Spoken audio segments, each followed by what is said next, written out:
Senor, he said finally, his voice a low rumble. Let me be clear. You wish for me to sculpt these two buxus sempervirens into the specific shape of the bird? That's the technical term, yes, I confirmed. Artistically, Miguel. Tastefully, but unmistakably. One for each bush. Miguel surveyed the bushes again, then looked back at me, his expression unreadable. It is unusual, a challenge. The density is good. The structure, yes, it is possible. He sighed, a deep, weary sound. It will require time, precision, multiple visits. Whatever it takes, Miguel, I said, pulling out my wallet. Money is no object when it comes to defending one's horticultural honor. The letter lay on my kitchen counter. It was crisp, official, bearing the vaguely pretentious logo of the Harmony Creek Homeowners Association, a stylized pine tree that looked more like a rejected Christmas decoration. And inside, pure, unadulterated, bureaucratic absurdity distilled onto a single sheet of paper. A fine, $25. Not exactly going to break the bank, but it wasn't about the money. Oh no, it was about the reason. Violation code, C17C. 2. Failure to maintain shrubbery within designated aesthetic parameters.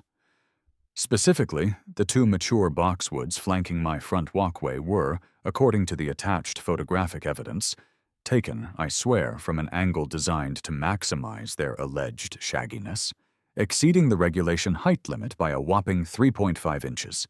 3.5 inches! My eyes started to twitch. Were they out here with laser levels?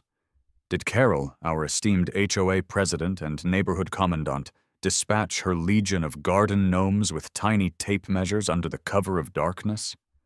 I pictured them rappelling down from the roofline, whispering measurements into tiny radios.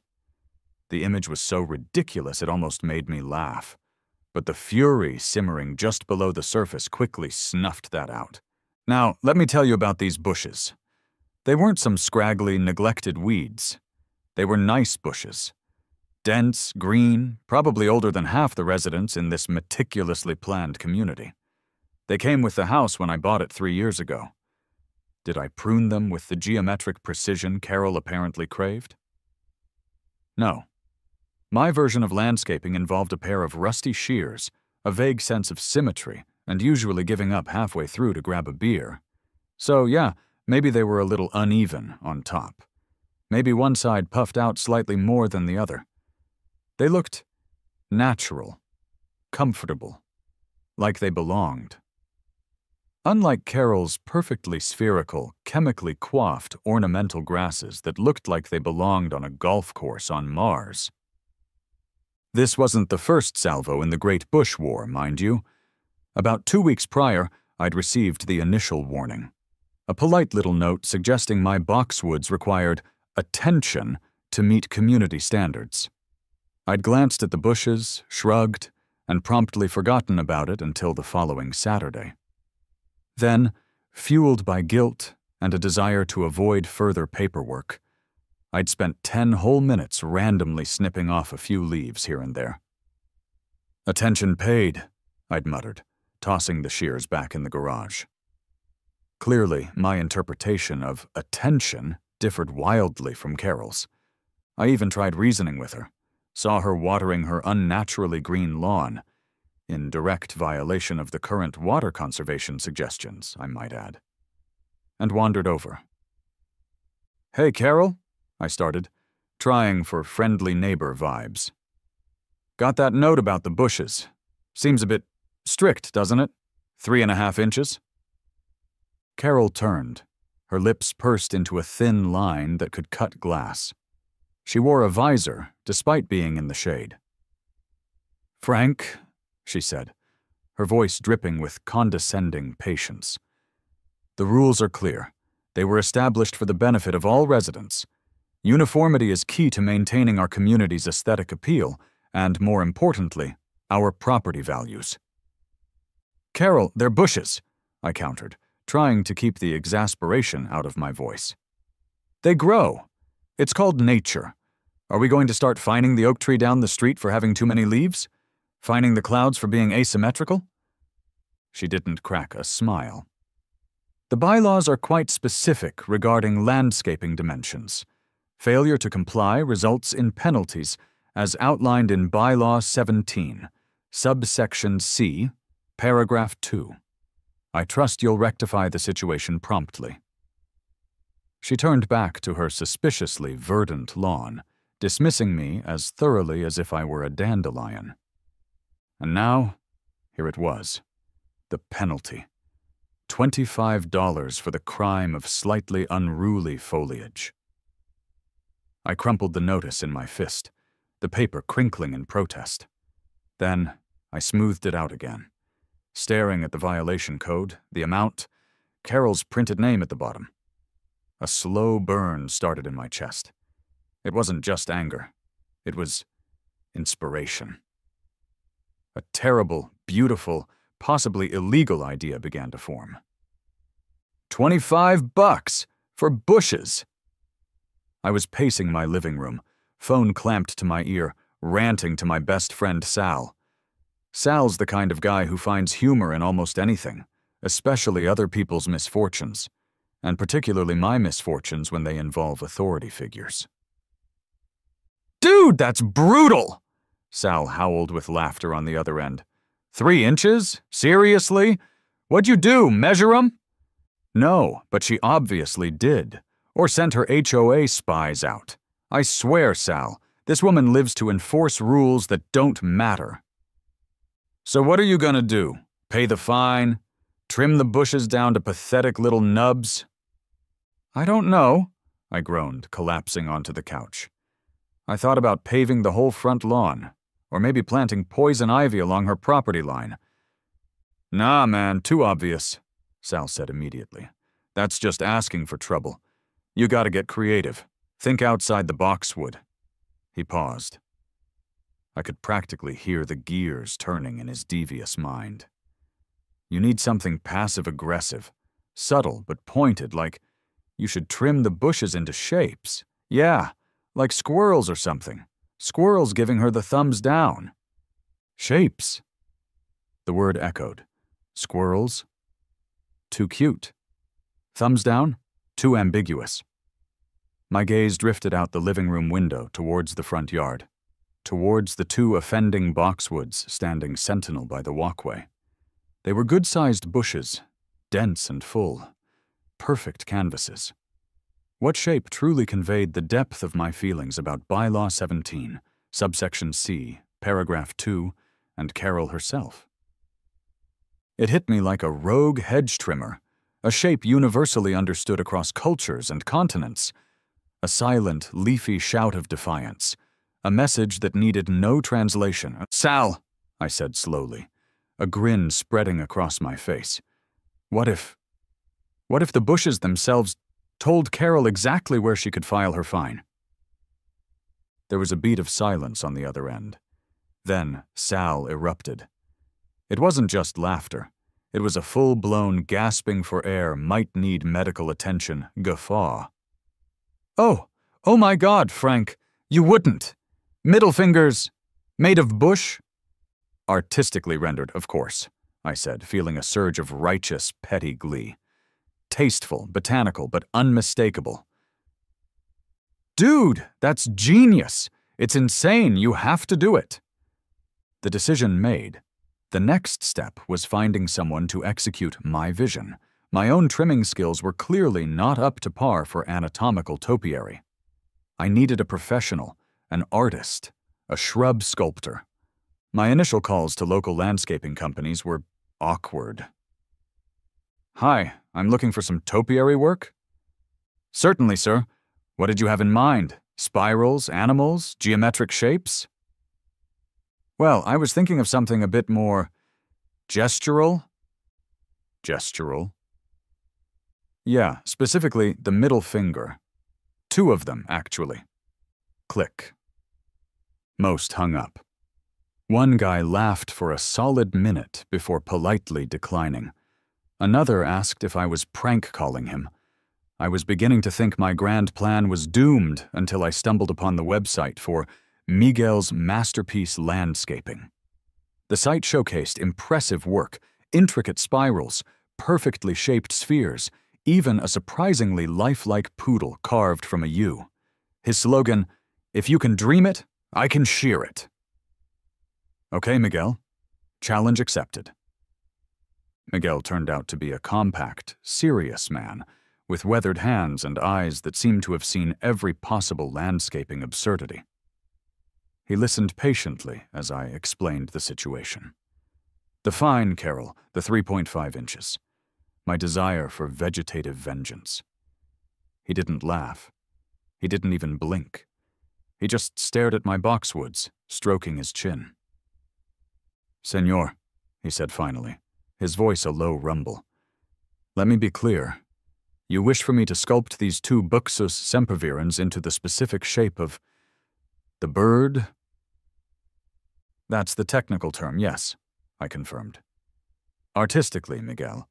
Tastefully, but unmistakably. One for each bush." Miguel surveyed the bushes again, then looked back at me, his expression unreadable. "It is unusual. A challenge. The density is good. The structure, yes, it is possible." He sighed, a deep, weary sound. "It will require time, precision, multiple visits." "Whatever it takes, Miguel," I said, pulling out my wallet. "Money is no object when it comes to defending one's horticultural honor." He named his price. It wasn't cheap, but the image of Carol's face when she saw the final product? Priceless. Miguel started work the following Monday. He arrived with an impressive array of gleaming shears, clippers, and tools I couldn't even name. The initial work was subtle, just shaping, removing bulk, establishing the basic form. He worked with intense concentration, occasionally stepping back, squinting, then diving back in. Neighbors slowed their cars as they drove by. Mrs. Henderson paused her Pomeranian's walk to watch for a few minutes. Across the street, I saw Carol's curtains twitch. She knew something was up. She just didn't know what. Not yet. A delicious sense of anticipation filled the air, smelling vaguely of cut leaves and impending suburban drama.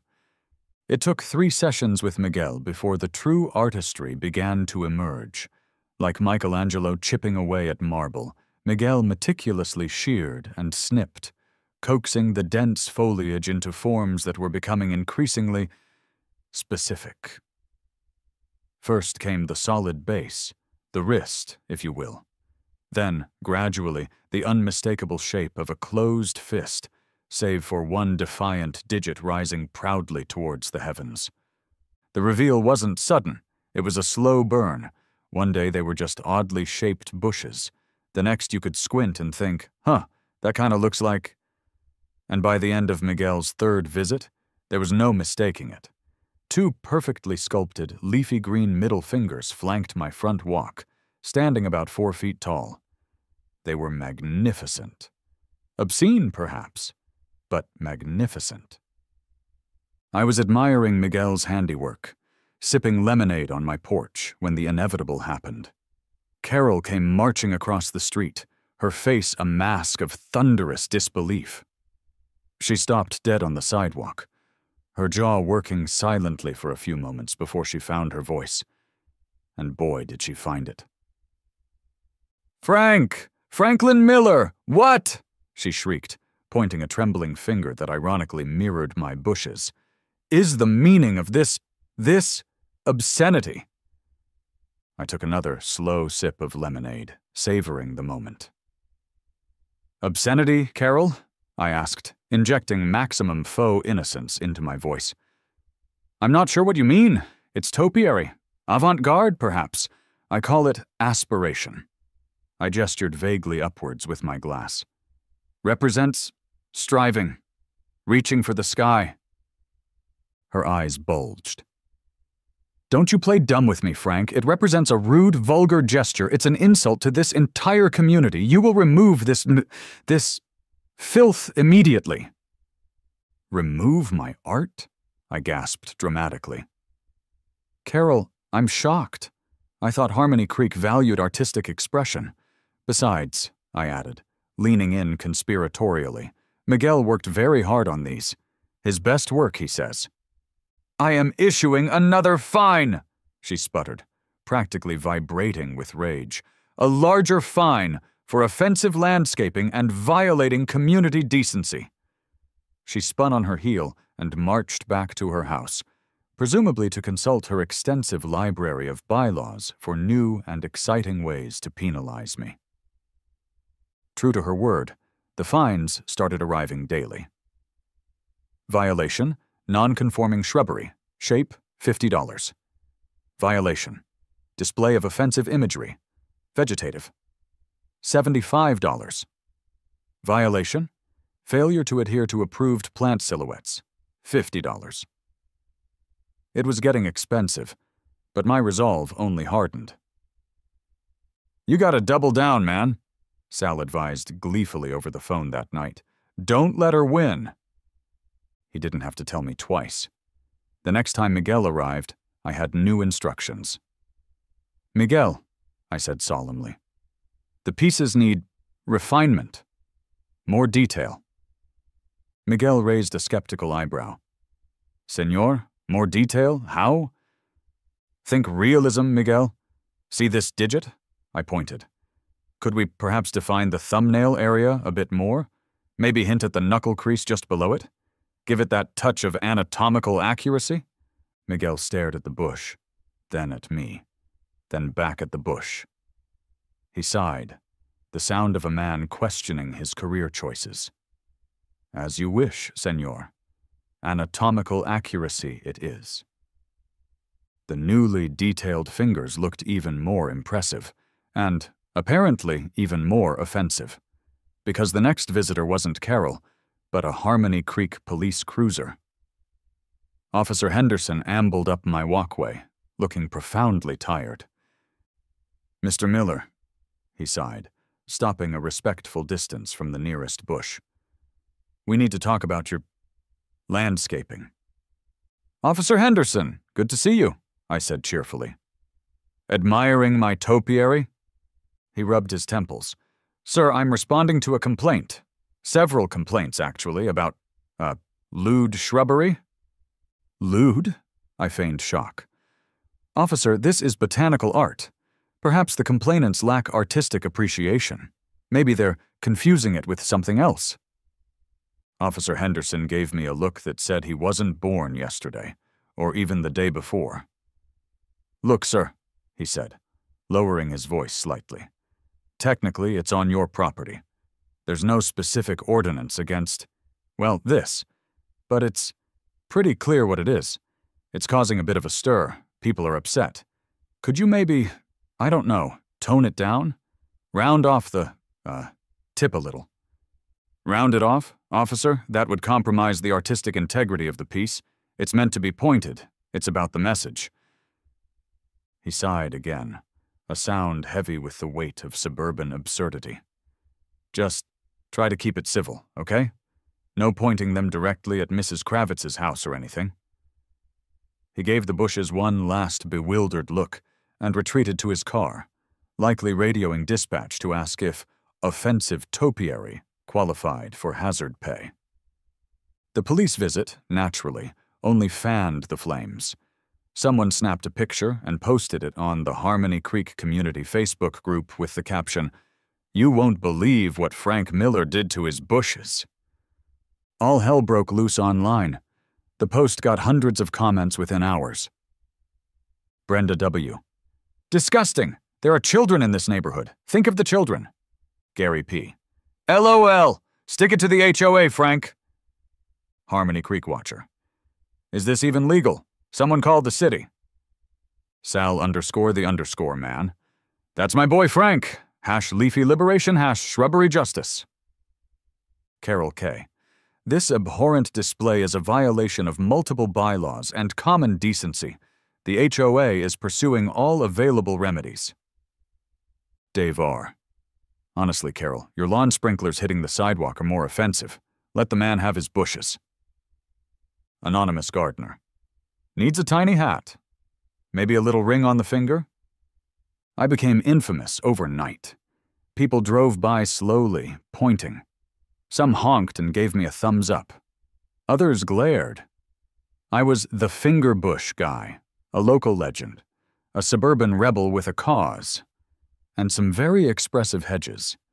Carol and the HOA board, predictably, did not appreciate my newfound local fame or the growing number of residents who found the situation more amusing than appalling. Having failed to intimidate me with fines or shame me with police visits, they escalated to the next logical step: lawyers. A thick envelope arrived via certified mail. Inside, bristling with legalese and threats, was a formal cease and desist letter from Dewey, Cheatham, and Howe, or some similarly named firm. It demanded the immediate removal or rectification to an approved non-offensive shape of the offending topiary. It cited potential lawsuits for creating a public nuisance, diminishing neighborhood property values, highly debatable, and causing undue emotional distress to certain unnamed residents. I had a pretty good guess who. Failure to comply within 10 business days would result in legal action, including liens on my property and forcing the removal of the bushes at my significant expense. Okay, this was getting serious. The $25 fines were one thing. Lawsuits and liens were another. Panic flickered. Maybe I had gone too far? "Don't cave, man," Sal urged when I called him, my voice tight with anxiety. "They're bluffing. They don't want the bad press. Imagine the headlines. HOA sues man over finger-shaped bushes." He had a point, but the legalese was intimidating. I couldn't afford a high-powered lawyer. Sal suggested I scour the HOA bylaws myself, looking for loopholes. "Maybe there's nothing in there about specific topiary shapes," he offered helpfully. So I spent an evening hunched over the ridiculously thick Harmony Creek covenants, conditions, and restrictions, fueled by coffee and spite. It was mostly impenetrable jargon about fence heights and acceptable mailbox colors. But Sal was right. While there were vague clauses about maintaining a harmonious appearance and prohibiting offensive displays, there was absolutely nothing forbidding topiary shaped like anatomical gestures. It was an oversight Carol would likely rectify at the next annual meeting. But for now, loophole. Feeling emboldened, I drafted a reply to the lawyers, probably ill-advised, but cheaper than hiring my own counsel. I politely declined to cease or desist, citing my First Amendment right to artistic expression, even via shrubbery, the lack of specific prohibition in the bylaws, and suggesting that offensiveness, like beauty, was subjective. I CC'd the HOA board and, just for kicks, the local newspaper editor who had written a small, humorous piece about the Facebook drama. My defiance did not go unnoticed. Carol, apparently deciding legal channels were too slow, resorted to guerrilla tactics. One morning, I woke up to find one of my bushes mysteriously draped in a large, ugly floral sheet, held down with rocks. The next day, someone had planted a small, passive-aggressive sign nearby. "Please keep Harmony Creek beautiful and kind." I removed the sheet and tossed the sign. Then came police visit number 2. This time, Officer Henderson didn't even bother getting out of his car initially. He just rolled down the window, looking pained. "Mr. Miller," he called out wearily as I retrieved my mail. "We need to chat. Again." I walked over. "What is it this time, officer? Did my bushes develop sentient thought and insult someone's petunia?" "Mrs. Kravitz," he sighed, rubbing his forehead, "is now claiming you are using the bushes to deliberately harass her, causing her emotional distress. She says you aimed them at her living room window." I stared at him. "Officer, they're bushes. They are rooted in the ground. They haven't moved an inch since Miguel planted them. If she feels targeted, perhaps she should consider installing curtains. Henderson actually chuckled, a short, sharp bark of sound. Look, I get it. This whole thing is ridiculous, but the calls keep coming in. My sergeant is starting to ask questions. Just try not to antagonize her, okay? No spotlights aimed at the bushes, no adding accessories, all right? Accessories? I asked innocently. Sal had suggested adding little garden gnome acolytes. Just keep the peace, Mr. Miller, please. He rolled up his window and drove away, shaking his head. The neighborhood remained divided. Team Frank grew bolder, leaving supportive notes, "Keep fighting the good fight," and bags of mulch on my porch. Team Carol grew more vocal in their disapproval, giving me frosty glares during my morning jogs. Dave from down the street confessed privately that Carol had fined him $50 because his recycling bin was visible from the street for 3 hours past the designated pickup time. "She's out of control, Frank," he whispered. "Don't let her win." The battle lines were drawn. The lawyers were circling. The police were exasperated. And my 2 leafy middle fingers stood proudly, silently challenging the very foundations of Harmony Creek's enforced tranquility. Something had to give. The inevitable climax arrived in the form of a special emergency HOA meeting, called for the sole purpose of addressing the horticultural crisis and deciding the fate of my defiant digits. The clubhouse basement, usually reserved for sparsely attended board meetings and awkward potlucks, was packed. It seemed the Fingerbush saga was the most exciting thing to happen in Harmony Creek since Mrs. Henderson's Pomeranian escaped and briefly held the mailman hostage. Carol stood at the podium, radiating righteous fury. She had a PowerPoint presentation. A PowerPoint. It featured grainy photos of my bushes from various angles, highlighted sections of the bylaws projected onto the wall, and bullet points detailing the alleged negative impact on community harmony and property values. She spoke of decency, standards, the slippery slope from unruly boxwoods to total neighborhood anarchy. It was a masterclass in suburban melodrama. Then it was my turn. I walked up to the podium clutching a few notes, but mostly planning to wing it. The room was silent, all eyes on me.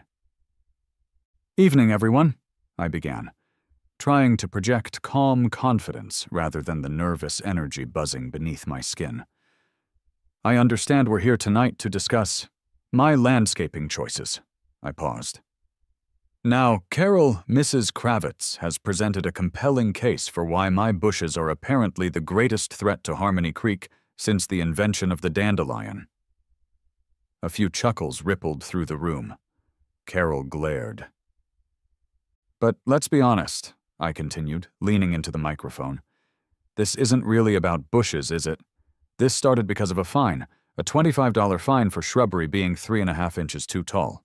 3.5 inches.